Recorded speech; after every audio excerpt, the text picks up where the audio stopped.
Udolu village was unlike any other. Hidden deep in the folds of red earth and thick palm groves, the community lived by traditions older than memory. But in Udolu, one group of women held the entire place in fear. They were known as the Six Sisters, though none of them were related by blood. Their bond was forged in stubbornness, arrogance, and defiance. Nina, the eldest, had the loudest mouth. Her voice could rise above the market square noise, slicing through conversation like a blade. She owned several palm oil presses and made her money from cheating buyers. If anyone complained, she would shame them publicly, daring any man to challenge her. Beside her was Ngozi, tall and intimidating, with eyes that glowed with mischief. She had once been married, but her husband left the village mysteriously after one night of endless quarrels. Since then, she swore never to bow to any man. Then there was Akoma, whose beauty drew men like flies to honey. She used her looks to manipulate traders, leaders, and even visiting chiefs. Many whispered that she carried charms in her waist beads, for whoever looked into her eyes seemed helpless before her. The others, Ijeoma, Ugochi, and Ada, were no less fierce. Together, they walked like lionesses through the dusty village paths, their laughter mocking, their presence commanding. Children scattered when they approached. Men lowered their voices in their presence. Women envied and feared them. Their stubbornness was legendary. When the elders of Udolu called for communal work, they refused. When the village council declared market rules, they defied them. They insulted the chief priest openly, mocking his sacrifices. They sat in judgment over other women, ridiculing wives who were humble and obedient. They think they can control us because we are women, Nina would sneer. But we are not ordinary women. We are queens in this village. Their influence spread like wildfire. Younger girls admired their boldness, copying their style of speech and arrogance. Soon, Udolu began to change. Respect dwindled. Families quarreled more. Unity fractured.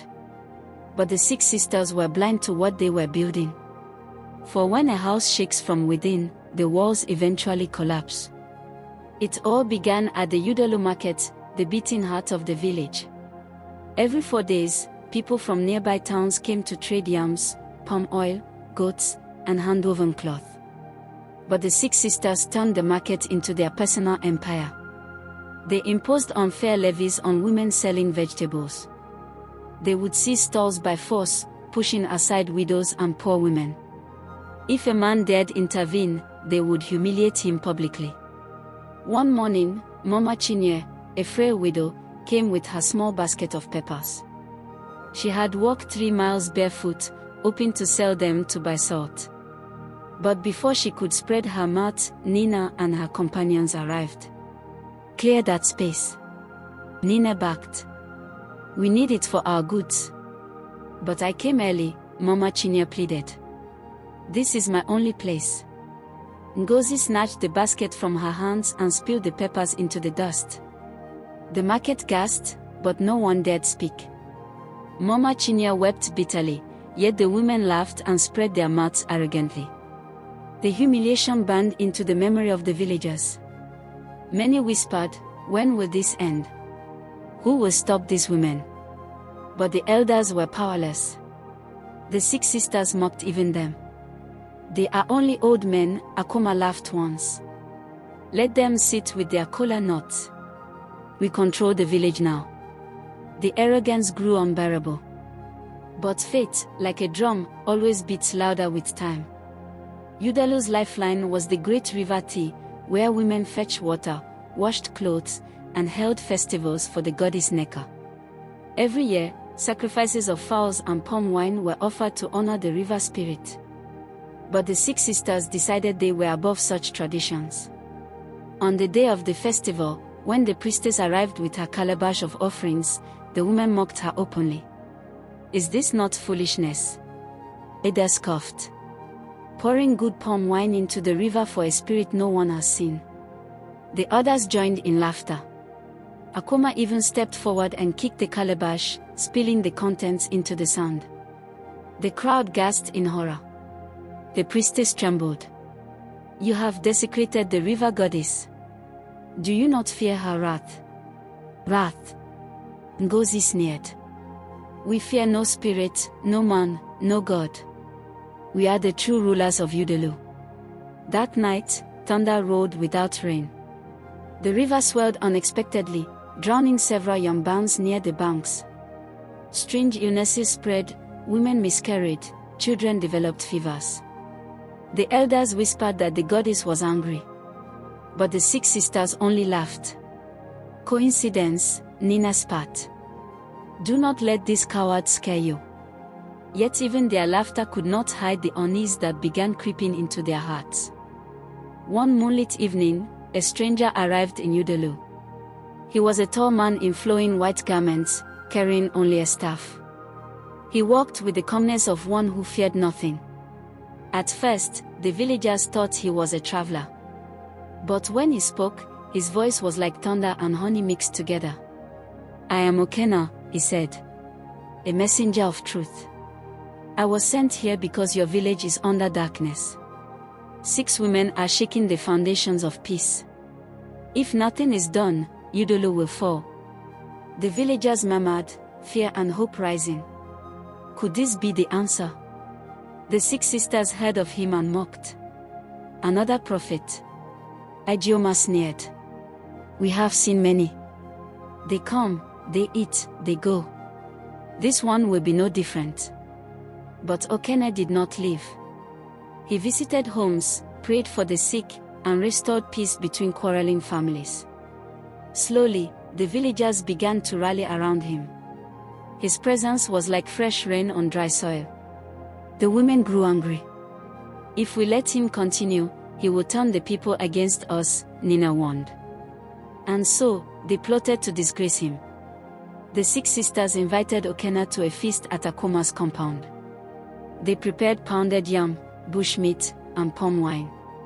Akoma dressed in her most alluring wrapper, her waist beads jingling faintly.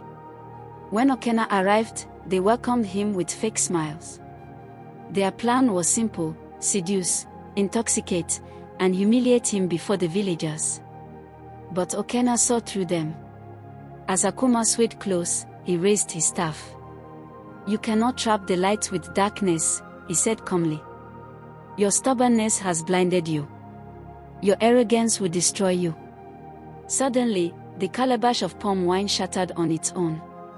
The meat spoiled with a foul stench. The women shrieked in fear. That night, word spread across Udolu: the 6 sisters had been shamed. But they were not done yet.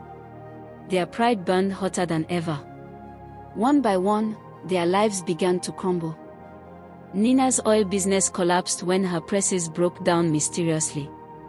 Buyers stopped coming, saying her oil carried a bitter taste. Ngozi fell ill with a strange swelling that no medicine could cure. Akoma's beauty began to fade rapidly, her skin breaking into rashes. Men who once chased her avoided her. Ijeoma's only son was caught stealing and banished from the village. Ugochi quarreled with her relatives until they disowned her. And Ada, the youngest, began to see visions of fire chasing her at night. The once proud women now lived in shame. The same villagers they tormented now mocked them.